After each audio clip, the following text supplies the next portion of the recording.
দেখুন বন্ধুরা, তরকারিটা কষতে কষতেই কত সুন্দর কালার চলে আসে, আপনারাই দেখুন। আসসালামু আলাইকুম বন্ধুরা, আফসানা কিচেন উইথ ব্লগ। আজকে আবারও দুটো রেসিপি নিয়ে চলে এসেছি। দেখুন বন্ধুরা, দুটো রেসিপি হচ্ছে যে দু রকমের চিংড়ি মাছ। এটা হচ্ছে নদীর মানে বড় বড় চিংড়ি, আর এটা হচ্ছে পুকুরের চিংড়ি। পুকুরের চিংড়ি তো সবসময় ছোট ছোট হয়। এই যে পুকুরের চিংড়িটাতে বিচে মাছ, বিচে কলা দিয়ে চচ্চড়ি হবে, বিচে কলা। এই যে বিচে কলা, আর এতে বেগুন দেবো অল্প করে, একটু দুটো বেগুন নিয়েছি, এটা দিয়ে চচ্চড়ি করবো। তার সঙ্গে দেবো এই সুমোগুলো বেটে। আর এই বড় চিংড়িটা হচ্ছে পেঁয়াজ দিয়ে টমেটো দিয়ে ঝাল হবে। আর আমি আদা রসুন ছাড়িয়ে নিয়েছি, রসুনটা পানির মধ্যে ভিজিয়ে রেখেছিলাম। এই যে পানির মধ্যে ভিজিয়ে রেখেছিলাম, খোসাগুলো ছাড়িয়ে নিয়েছি, আর আদাটাও ছিলে নিয়েছি। আমি প্রথমে তো বিচে কলাটাকে কেটে, বিচে কলার যে মুখ আর এই পেছনটা কেটে বিচালা করে পানির মধ্যে ফেলে দেবো। এইভাবে সবগুলো কেটে এই যে পানির মধ্যে ফেলে দিয়েছি। এই যে পানির মধ্যে ফেলে দিয়েছি। এবার এগুলো একটা একটা তুলে ছিলে আর কেটে নেবো পিস করে। এইভাবে সবগুলো ছিলে নেবো। এই যে ছেলা হয়ে গেছে। এইভাবে সবগুলো আমার কলাগুলো সব ছিলে নেওয়া হয়ে গেছে। এবার এটাকে পিস করে নেবো। যে দুচালা করবো, আমার মধ্যখানে এখন করে দেবো। এইভাবে সবগুলো আমার কলাগুলো সব ছিলে এরকম পিস করে কেটে নেওয়া হয়ে গেছে। এবার আলু ছিলে নেবো। আলু নিয়ে নিয়েছি, আলু ছিলে কেটে নেবো। এইভাবে আলুগুলো সব ছিলে নেবো। ছেলে হয়ে গেছে, এই কলার এই পানির মধ্যে ফেলে দেবো। এগুলো আমার সব ছেলে হয়ে গেছে। এবার কেটে নেবো পিস পিস করে, কেটে নেবো সরু সরু করে।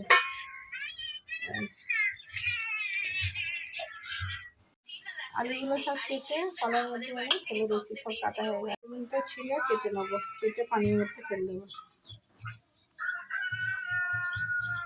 আমার ছেলে হয়ে গেছে, এবার কেটে নেবো। নিয়ে পানির মধ্যে ফেলে দেবো, পানির মধ্যে ফেলে দিলাম।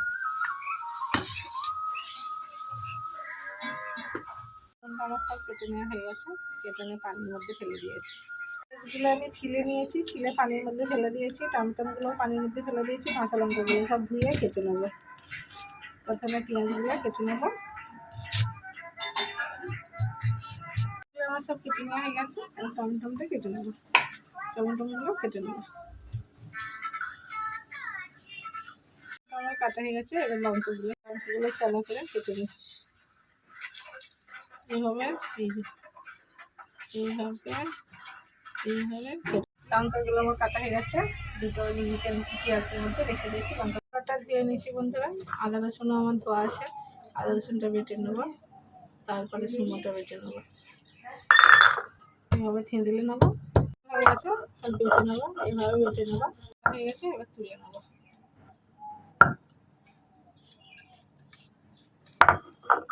মাটিতে তুলে নেবো, বেটে নেবো।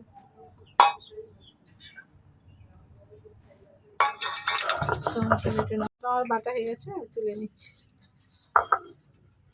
চুলার মধ্যে কড়াই বসিয়ে দিয়েছি। এই যে চিংড়ি মাছের ঝাল করার জন্য। কড়াই গরম হলে আমি তেল ঢেলে দেবো। কড়াই গরম হয়েই গেছে, সরিষার তেল ঢেলে দিচ্ছি চিংড়ি মাছটা ঝাল দেওয়ার জন্য। তেল গরম হয়ে গেছে, কেটে রাখা পেঁয়াজ আর কাঁচা লঙ্কা কুচানো তেলের মধ্যে দিয়ে দেবো। এটাকে ভালো করে নেড়ে ছেড়ে, তেলের মধ্যে পেঁয়াজ আর কাঁচা লঙ্কা দিয়ে ভালো করে নেড়ে ছেড়ে পেঁয়াজগুলো একটু বাদামি কালার করে নেবো। তারপরে চিংড়ি মাছগুলো এর সঙ্গে দিয়ে ভালো করে লাল লাল করে নেবো। লাল লাল হয়ে গেছে, এবার চিংড়ি মাছগুলো তেলের মধ্যে দিয়ে দেবো।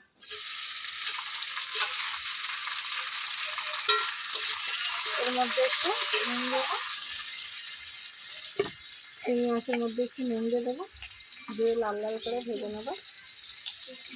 লাল লাল মতো হয়ে গেলে তবে আদা রসুন দেবো, সব রকমের। এই যে পেঁয়াজটা লাল লাল হয়ে গেছে, চিংড়ি মাছটা আমি দিয়ে দিয়েছি। চিংড়ি মাছটা একটু লাল লাল হয়ে গেলে একটু নুন দিলাম, আর কিছুক্ষণ দিয়ে এটা লাল লাল হয়ে গেলে এতে আদা রসুন দেবো, আবার সব রকমের মশলা দেবো। মাছটা লাল লাল হয়ে গেছে, আদা রসুন বাটা দিয়ে দেবো তেলের মধ্যে। দেবো 1 চামচ, তারপরে লঙ্কা গুঁড়ো অল্প করে দেবো, যেহেতু কাঁচা লঙ্কা আছে। তারপরে ধনার গুঁড়ো দেবো 1 চামচ, একটু পানি দেবো অল্প করে পানি দেবো, দিয়ে দেবো এর মধ্যে টমেটো কষানোটা দিয়ে দেবো, দিয়ে ভালো করে নেড়ে করে কষতে নেবো। মশলা দেওয়ার পর আমার মাছটা কষানো পুরো হয়ে গেছে। এর মধ্যে এবার অল্প করে পানি দিয়ে একটু জিরে গুঁড়ো দিয়ে ঢাকনা দিয়ে ঢেকে দেবো। দেখতেই পাচ্ছেন কালারটা কতটা সুন্দর, তেল উপর দিকে উঠে আসছে ওই বুঝ করে হয়ে গেছে। অল্প করে পানি ঢেলে দেবো।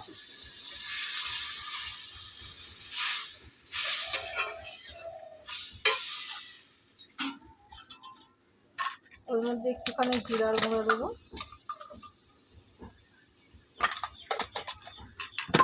তারপরে ঢাকনা দিয়ে ঢেকে দেবো।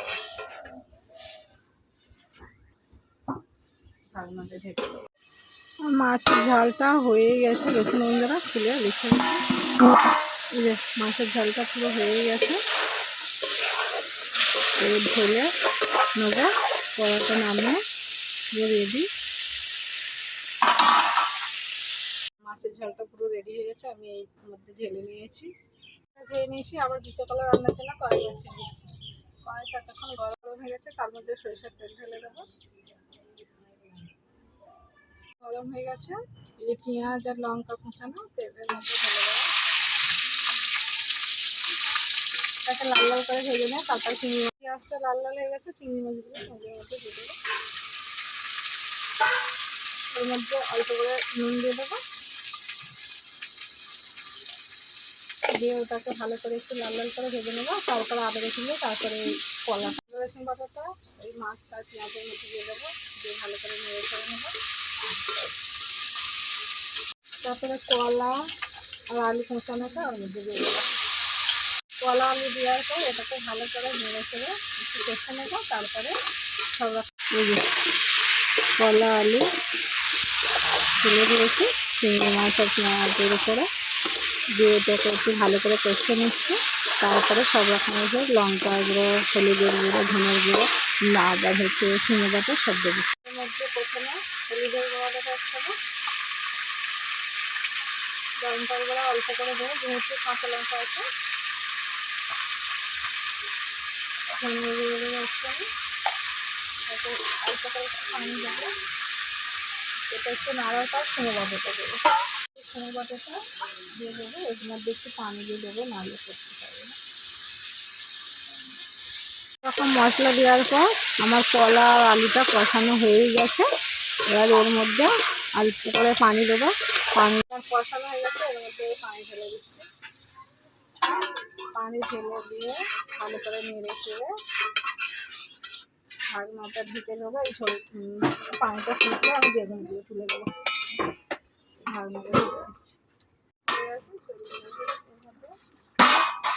তুলে কেটে রাখা কেটে ধুয়ে রাখা বেগুনগুলো এর মধ্যে দিয়ে দেবো। দিয়ে আবারও ভালো করে একটু নেড়ে চেড়ে দেবো, দিয়ে আবার ঢাকনা দিয়ে ঢেকে দেবো। চচ্চড়ি তরকারি অল্প পানি এর মধ্যে একটু ভালো করে এর মধ্যে এইভাবে বেগুনগুলো চেপে দিয়ে আবার ঢাকনা দিয়ে ঢেকে দেবো। হয়ে গেল আমার তরকারিটা পুরো রান্না রেডি হয়ে গেছে। এই যে দেখুন পুরো চচ্চড়ি হয়ে গেছে, দেখতেই পাচ্ছেন। এবার আমি ঢেলে নেবো তরকারি, এই যে হাঁড়ির মধ্যে ঢেলে নিয়েছি। এবার আপনাদেরকে খেয়ে দেখুন বন্ধুরা, আমি ভাত বেড়ে নিয়েছি। এই যে 2 রকম তরকারিও নিয়ে চলে এসেছি। কলা তরকারি, কলা বেগুন দিয়েছে, কলা আর হচ্ছে বেগুন চিংড়ি মাছ বেটে, এই যে মাছের ঝাল। আমি সব পাতে এগুলো তুলে নেবো, নিয়ে খাবো। সে গালাটাও বেড়ে নিচ্ছি, বেড়ে নিয়ে আমি ভাতের মধ্যে রাখতেছি। এই যে আর এই মাছের ঝালটাও বেড়ে নিচ্ছি, নিয়ে এবার খাওয়া স্টার্ট করবো। প্রথমে আমি বিছে কলার তরকারি খাবো।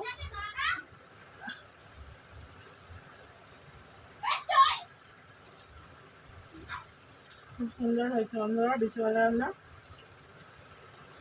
আপনারা আমার পুরো ভিডিওটা প্রথম থাকতে শেষ পর্যন্ত দেখবেন আর সেম টু সেম এইভাবে রান্না করে খাবেন, তবেই খেয়ে দেখবেন কতটা সুন্দর আর কতটা ভালো লাগে। এই যে বিচেবেলা চিংড়ি মাছ ছোট্ট ছোট্ট, চিংড়ির ঝালটা খাবো।